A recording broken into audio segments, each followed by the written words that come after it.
Good morning, folks. It's Thursday, June 22nd. We are supposed to have our Rex man trades at 12 p.m., but I heard he may have a conflict, so I'm not sure. Just stay tuned to that. Look for notifications on the app to find out if Rex is going to join us at 12 p.m. today.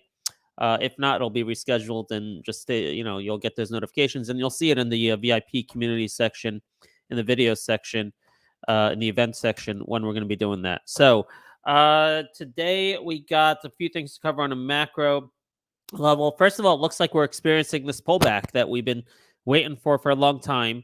There's a question, in my panel, they were saying, you know what, maybe the price is not going to move to these corrective levels. Maybe these corrective levels will move up towards the price and the stock market will chop over time. Well, it looks like that panel may have been wrong. It looks like we're making a beeline towards the 20 DMA. Some candles up here also to look. The top of these candles, resistance levels are on 357. So maybe that's a support level there, but it looks like it's kind of, they're going to merge. They're going to meet there at the 20-day moving average. Now, I hope the 20 DMA holds. It can sometimes fake you out, like you can see here a couple months ago. Briefly went below the 20 DMA, but we're still in a bullish trend. Let's go back 6 months, and you can see that was the only fake out. A little bit of a fake out here. Let's see. And then we had this period here, which was a little bit scary, but it held the 200 DMA. So it's not guaranteed that we hold the 20 DMA, but that's the most ideal case. Bouncing off the 20 DMA would be really good. I hope that happens. But going to ARK, I'm still very, very bullish. This is the thing I've been most bullish about is risk assets, I think, are in play. Is that a cup and handle forming? Look at this cup. And now we have this little handle, but we're still over this key 50-week moving average, which is the key level I've been watching on well after they cross the 50-week moving average. We'll have one more for you today, Overstock. So I'm still bullish, and I'm just looking at this as a correction. And as I warned yesterday, you can get wiped out in a correction if you're not positioned right. If you have margin, if you're in call options, things like that. So you got to be positioned right. Even if you're right about the intermediate to long term and you're bullish, you can get really wiped out. So careful. Now, Bitcoin was surging on a few reasons the last few days. It was Blackstone that wants to open a Bitcoin ETF. Then rumors that Fidelity wants to either open one or buy out GBTC, Grayscale Bitcoin Trust. Then yesterday, Powell came out with comments saying Bitcoin has staying power as an asset class. All right, I don't know if he said Bitcoin or crypto, one or the other, but so lots of good news coming out of Bitcoin. This is not something I trade. I don't have enough conviction in it long term. But that was a monumental comment, very important comment from Powell that I think can put a floor on the stock. Maybe these moving averages, these corrective moving averages can be bought, but I'm not playing it. All right. There's plenty of stocks if you're into that. I have my crypto list here, primarily Mara, Riot, Coin, MSTR. Those are probably the most highest quality names. You can see Coin is lagging because of the SEC action over them, but you can check that out, and that's good news for the crypto sector. All right. Other thing to think about here on these indices and the corrections, some news came out. Bank of England raising interest rates by 50 bips, 50 basis points, and Turkey raising interest rates from 6.5 to 15%. That's a little scary, right? It can give people in the U.S. a little bit of pause that, hey, if inflation is not over in other countries, maybe it's not over here to the extent to which the inflation may be because of global supply chain issues or something like that. Maybe what's impacting England and Turkey could impact here. And if they're still raising, maybe we're still going to raise. So I think that sentiment is also part of why we're continuing down this morning and making this corrective push towards the 20 DMA. All right. Definitely something to be careful of and to monitor. All right, going into some specific stocks. Overstock had news this morning. Now, Overstock I've been watching for a while because it's one of these growth stocks with the high, I don't want to say growth, but like risky stocks with a high short position that kind of moves with RK. And it's been flirting with that 50-week moving average. Let me change the 6-month range to the weekly. So it's been flirting with that 50-week moving average, got rejected the other week. And now this morning it's gapping up above. Well, it's right at it. Oh, this morning it was gapping up above it. It was like $24 this morning. Now it's right on this 50-week moving average. This is a key level. Now, a couple things. Wayfair is a similar, online retail. Wayfair broke the 50-week moving average, And from bottom to top here so far, it's made almost 100% move. Okay. So this is something that, I've been looking for potentially in Overstock, is to kind of follow Wayfair, break that 50-week moving average. And because of the very high short position, just like Wayfair has, that we can make a substantial move over the 50-week moving average. But it's got to break that. It's got to hold it. And what's the catalyst this morning? It's they won the auction. So I thought it was out there already that they were gonna be the winner, but now it's official. So they won the auction for Bed Bath and Beyond assets, and that's giving the stock a push this morning. So let's look at these key levels. First of all, you always got to worry about a gap fill. There's some support here, right here at 22.50 or so. Then we got to worry about possible gap fill at 21.39. That's on the downside, and then the upside. And we got resistance also right here. Wow, right here at the 50-week moving average. But upside, the next candle I see at the top of this here at 25.73. So if we can stay above this 50-week moving average, then 25.73 will be the next target on Overstock. And then eventually, maybe it can make a move. Like what I say, Wayfair did almost 100%. So the equivalent would be about $30 here. That's possible. I don't know if it can do it with the market correcting right now, but maybe it's going to take the market to go back up. I'm not sure. But what I've seen pretty consistently, if you break that 50-week moving average and we close above it Friday, today's Thursday. So if we close above this red line tomorrow, Overstock can have a really good week in the next 2 weeks. All right. Now, SOUN, this was our trade of the week last week. We won that competition over Wolf Spaces because of SOUN. Man, we're totally on top of this. And now an analyst comes out. It was Cantor Fitzgerald, one of my favorite analysts. Cantor Fitzgerald raises price target from 280 to 620. That's huge. 280 to 620. You see this cup formation in pre-market in the morning here. I do want to also note that the CEO, though, last night sold 1.4 million shares. 1.4 million shares. I think that was about 8% of his holdings, something like that. He still has a lot of stock left. All right. So it's not like he sold everything. But now the Cantor Fitzgerald news is so far in pre-market overtaking that. So we have this resistance here for a while, that 4 to 470-ish, the top of this candle. This is the range. This is like my initial target range. And we're trying to head into that target range. And then you can really get fireworks if we break that range and, get over 5. And now you have a price target from Cantor Fitzgerald, which supports that. Maybe a move towards 6 to 8. Maybe all that's possible. But this is highly risky. And you got to take profits, I believe, on the way up, or trailing stops, protective puts, covered calls, all kinds of tools you need to use to protect yourself on high flyers like SOUN, like Overstock, like SPCE. All right, we'll get to SPCE in a second. Celsius had an upgrade this morning from Wedbush, raised the price target, maintains outperform, but they raised the price target to $155 from what? I don't remember what it was before. I think it was like 130 or something. So they raised that to $155. Take a look at this chart.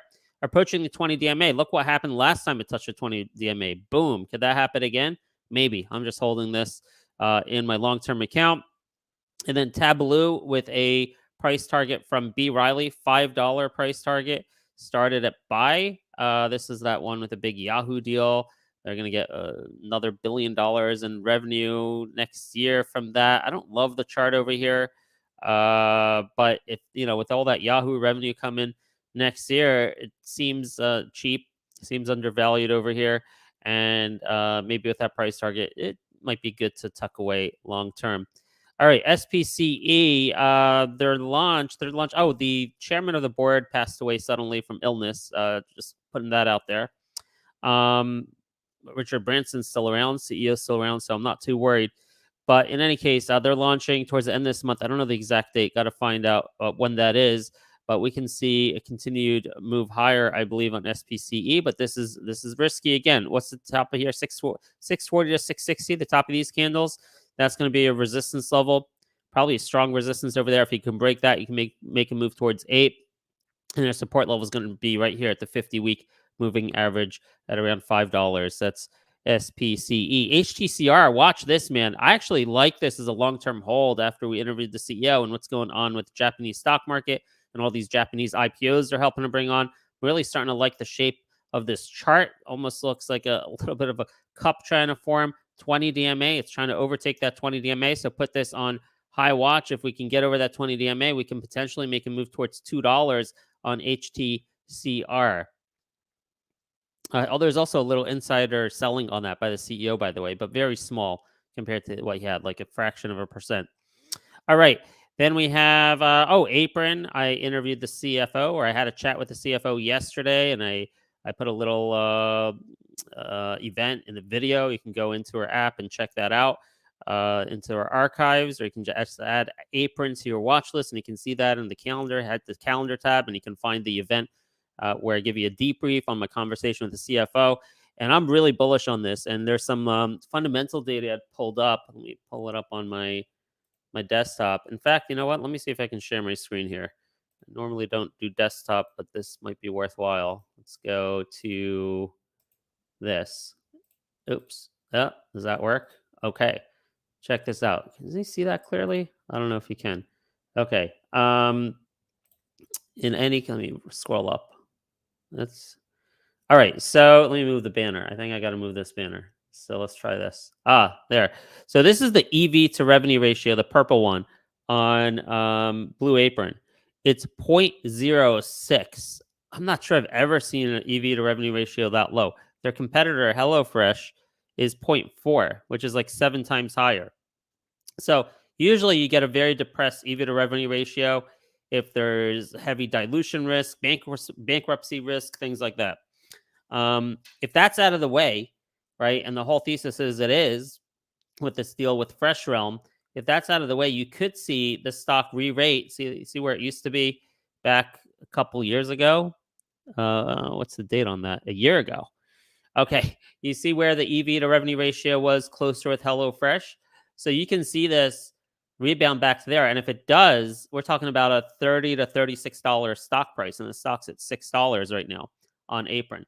So the whole key will be the company convincing the street that they're in good shape. They have no debt. They have a path to profitability with a chance of not having to raise again. That's what they have to communicate to the street. We may find out more about that in the earnings conference call coming up probably the first or second week of August. And that could be a major catalyst for the stock to do a rapid re-rating. So very interested in what's going to happen over there on Apron. Okay, what else? Keep an eye today on Infu, Assure, Quipt. It's Thursday for funds to get in before these 3 stocks get added to the Russell. And I've seen unusual action here, which to me, look at this action here. I think this is funds getting in right before the Russell. We may see a sell the news on Monday. Okay. And Quipt, all of these have the same exact charts. And I think we could see this continue. Just like I showed you that chart on PanW before it got into the Dow or the S&P, I'm sorry. So this may see the same type of price action. PanW was just pushing right up until like Friday afternoon. And then it sold off Monday when they were officially in the index. We could see the same thing on the 3 of these. XXII had news yesterday at 9 a.m. We missed it because it was right at the start of our show. They launched in Nevada. Okay, and this is something we knew. It's on their Get VLN website, but there's a lot of information in here. One of the things that was really interesting, a couple things. We now expect to exceed our original launch goal of 18 states in 2023. That's good. The other thing is we have committed, multiple additional chains have committed to launch windows, okay? Including drugstore leaders. This is a new piece of information. This is committed launches from drugstore leaders. So I like it. It seems we're seeing progress here. And by the way, I did see an article that the company had commented that this rollout to 7-Eleven is from McLean, that distributor McLean we're waiting for. So I don't know why they never press release that they have a deal with McLean. I don't know if it's only for a 7-Eleven McLean deal, but McLean is in the works and they're distributing to 7-Eleven. So we're getting all the execution we wanted. It's all happening. They just had to do this offering. By the way, they canceled the ATM. They raised this money. They canceled the ATM. I'm hoping the bottom is near. All right. We just have to see. They just have to execute and convince enough people to overcome the supply from all the warrants and the shorting that's occurring because of the funds that participated in that. They're probably shorting the common, holding the warrants. So lots of overhead resistance. But the news, it looks like they're finally executing and delivering. That's XXII. LLAP, I still continue to like this as maybe my favorite risk reward for the week. I just see very limited downside here and a potential for a move to like 160 with event anticipation of this ITU meeting starting on Monday. All right, this is going to be a monumental event for LLAP.